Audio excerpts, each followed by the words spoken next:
بسم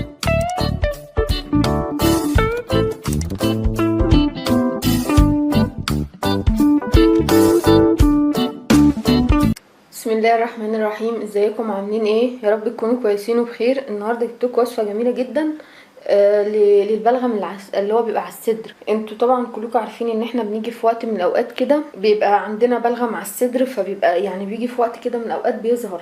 يعني ايه بيظهر؟ يعني مثلا انا بيبقى عندي بلغم بس لما بيبتدي يتراكم على بعضه بيبتدي بقى يعمل لي ايه، يسبب لي اللي هو ان انت مثلا بتبقيش قادره تاخدي نفسك، بتلاقي نفسك على طول عندك بلغم، بتلاقي نفسك ان انت تعبانه.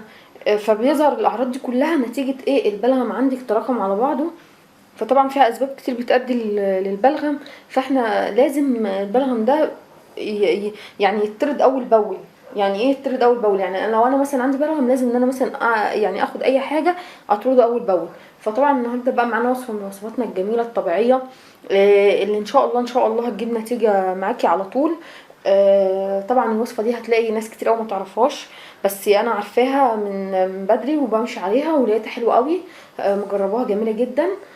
فطبعا اكترية الناس اللي بيبقى عندهم مشاكل في التنفس او كده بيبقى عندهم البلغم ده مصاحب على طول الاعراض اللي هي بتاعت المشاكل في النفس او كده.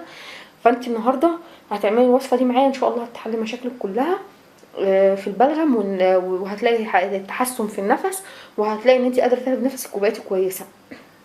واحنا عارفين طبعا ان البلغم ده بيضايق جدا، فاحنا النهارده ان شاء الله المشكله ان شاء الله هتتحل.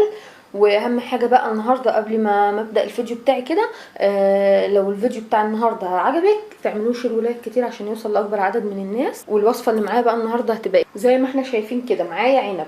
ايه العنب ده؟ العنب الاخضر او الاحمر ايا كان الموجود عندك، او ايا كان اللي موسمه موجود، يعني ان هو موجود عند الناس بتاعت الفاكهه. فهنا العنب ده هنعمل فيه ايه؟ هنعمل حاجه بسيطه قوي. هناخد العنب دوت نضربه في الخلاط. طبعا هتعملي معاه ايه؟ هتحطي معاه بعد ما تضربيه في الخلاط ما تصفوش، عشان القشره بتاعته دي هتديكي فوائد برضو، ان هي برضو بتزيل البلغم من على الصدر. فطبعا هنعمل ايه بعد ما نضربه في الخلاط؟ هنحط عليه معلقه عسل نشربه كل يوم على الريق كده. ده بعد ما انا ضربته في الخلاط حطيت عليه معلقه عسل، قربت وقلبته في بعضه. هعمل ايه بقى؟ هشربه كل يوم على الريق. وصفه جديده، حاجه انت ممكن اكتر الناس ما تبقاش عارفاها، جربيها. اهم ان هي وصفه جديده، ان هي مجربه وفعاله. وجربيها ان شاء الله هتعجبك قوي قوي قوي قوي. ولو عجبتك بقى اهم حاجه تعمليها شير ولايك كتير عشان اكبر عدد من الناس يستفاد، وانت هيكونلك الثواب. لان في ناس كتير تعبانه جدا من موضوع البلغم ده وبيضايقها، واحنا مش عارفين يعملوا ايه. فدي وصفه مجربه وفعاله. انا على فكره بجيب لكم الوصفات، يعني بجيب لكم وصفات فعاله، مش بجيب لكم وصفات وخلاص. ماشي؟ فهي الوصفه دي هتجربيها ان شاء الله هتعجبك. ولو عجبتك بقى تعمليها شير ولايك كتير عشان توصل لاكبر عدد من الناس. والسلام عليكم ورحمه الله وبركاته.